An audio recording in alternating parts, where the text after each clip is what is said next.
Why, hello, GameStop. It's your unofficial consultant. Hopefully, someday to be an official consultant if you ever discover me. But I'm back with another suggestion for you as to what you can do to improve your, I don't know, perception, how people perceive your company. My goal is to help you bring your stocks to $100 a share because you should easily be there when you're part of a multi-billion dollar industry. But you got some work to do first, so I'm here to help you with that. Anyways, today's suggestion isn't going to really revolutionize anything. You're not going to make money. My other suggestions, they would help you make money. This one's not really going to, but it will make your customers happier, which will improve your perception, which very well could bring in a little bit more business for you, which is what you want. Every business wants that. With no customers, you got no business. With lots of customers, you got a booming business. So, today's thing is incredibly simple. Okay, it costs you guys nothing to do. There's no overhead, there's no nothing. It's an extremely simple change, and it is this. Stop doing stuff like this. You see how that says? Oh man, it's kind of chroma coloring out or something. But this says new. Okay, see how that says new? But yet the sticker's right on the box? Yeah, for anybody that's a collector, such as myself, this is not new. This is considered 100% used. Let me put this into a context. Let me explain it to you. So for starters, I have two different video game collections. I have my new games and I have used games. They are separate from one another, but they stay together with whatever category they belong in. When I bought this from you guys, this went straight to my used collection. This is not new to me. Okay?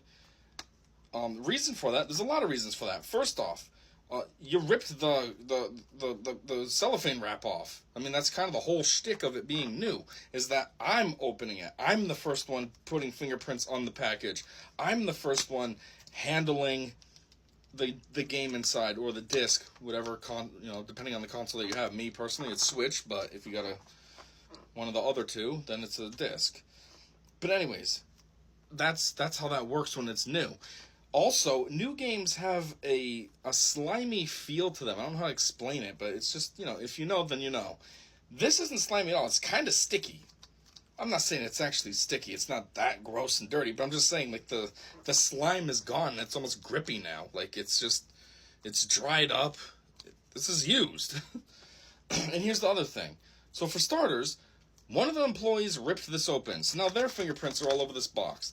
Then they went and took this game out so they could put it in the draw thing like you guys do. Then they went and put this on the shelf. Now, who knows how many people came along and took this off the shelf? Ooh, what's this? This looks cool. I might be interested in this. Put it back. Someone else comes. Same thing. There could be 10 sets of fingerprints on here before I even bought it, making mine number 11. Actually, potentially number 12. Because then when I bought it to the register, maybe somebody different than the one that opened it is the one that I'm buying it from. So now they're touching the box. Now they're getting the game. So now before I even put this game in my console, 2 sets of fingerprints are already on the game. I mean, okay, technically I guess the game's never been played. It's never been in a console yet, so that makes it new. But if you're a true collector like I am, or like plenty of other people are, that's not new. If the game was new, it would only be my fingerprints on that cartridge. I would have opened it. I would have put it into my Switch. It would just be all me. This is not all me. This is used. Okay? Another thing with this situation, this also requires that the employee is paying attention. So you bring some nonsense up to the counter like this, and you got the new sticker, but it's used box because it's just off the shelf. And now you're relying on the employee to actually pay attention that it says new, and that they actually went to the new draw and took out the new game.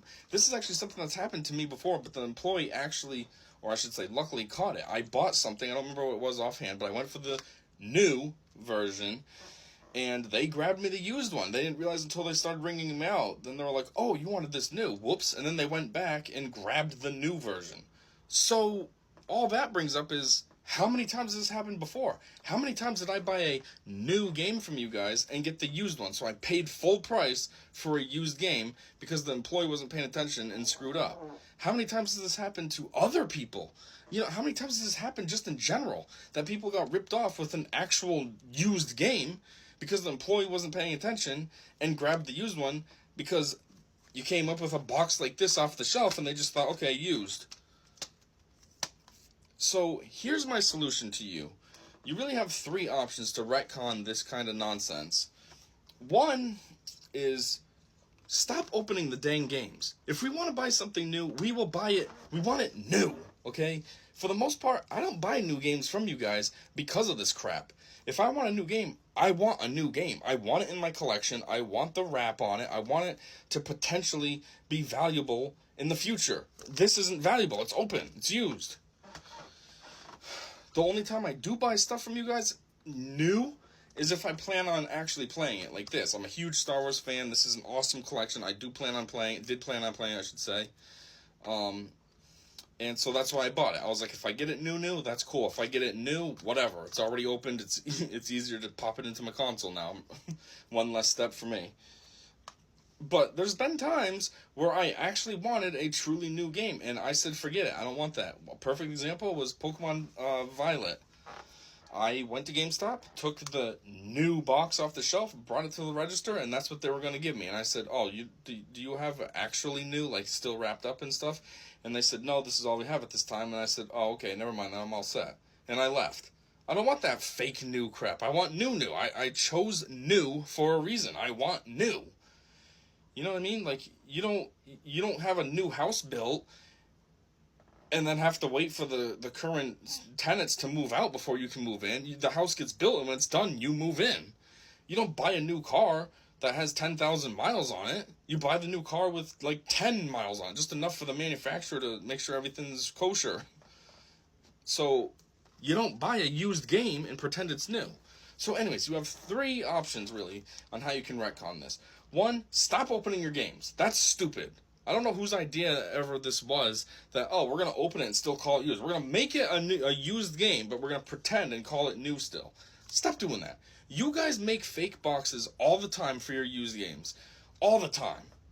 So make a fake box for this and put the new sticker on it. Then when the person comes up, the employee will swap out for the actually new game. And then it's more obvious for the buyer as well if the employee messed up. Because then when you get a used game, you're going to be like, oh, I actually wanted that new. And then they'll relook at the box and be like, oh yeah, whoops, my bad. And then they'll get you the cellophane wrapped one. Now there's no doubt in anybody's mind. They know they're getting the new game. They're happy because they got an actually new game, not a used new game. And yeah, it's not putting you guys out of your way. You make fake boxes all the time anyways. I mean, if I kept all the fake boxes from the games that I buy from you guys, I'd have tons and tons and tons of them. I just throw them away. But it's a very common thing for you guys. It's not putting you out of your way at all. You know what I mean? I'm not coming up with a new process that you're like, yeah, we don't have time for that. You got time for this, okay? Seriously. Second thing you can do is maybe make up a new pricing. Call this like new minus or something. New minus. Put a line next to it. New minus. And give it like a 10% discount. So this game was $60. Well, make it $54. Call it new $54. You get a $6 discount because it's opened. We opened it so that then we could take the game out and put it in our draw for our anti-theft measures. Do something like that. Then at least people feel a little better. When you go and buy a new game and you get this crap, you just feel frustrated after. You're annoyed, and then you leave and you're like, I should have just went to Walmart or something. You're a video game company. You do not want people thinking about going to Walmart or Target or somewhere else to buy a game. You want them to think you. But when you do this crap, that's not what they're thinking. They're thinking, I should have went to Walmart. Oh, there's a Target right there. I should have just went to Target. I'd pay the same price and actually get a new game. The last thing you can do, which could be the easiest, you don't have to worry about making boxes or coming up with a new descriptor for your game. Just cut your losses and call it used. Because that's what it is. You opened it, somebody manhandled it already. This has been sitting on the shelf collecting fingerprints and dust. It's used. Just suck it up. No, it's no longer new. Give it the used price. Give it the whatever the discount is that you would give a used game, and boom, done. But very easy fix for you guys to do. And it'll make customers such as myself feel a lot better and happier, not feeling like they're getting ripped off when they go to buy a new game and it's already opened.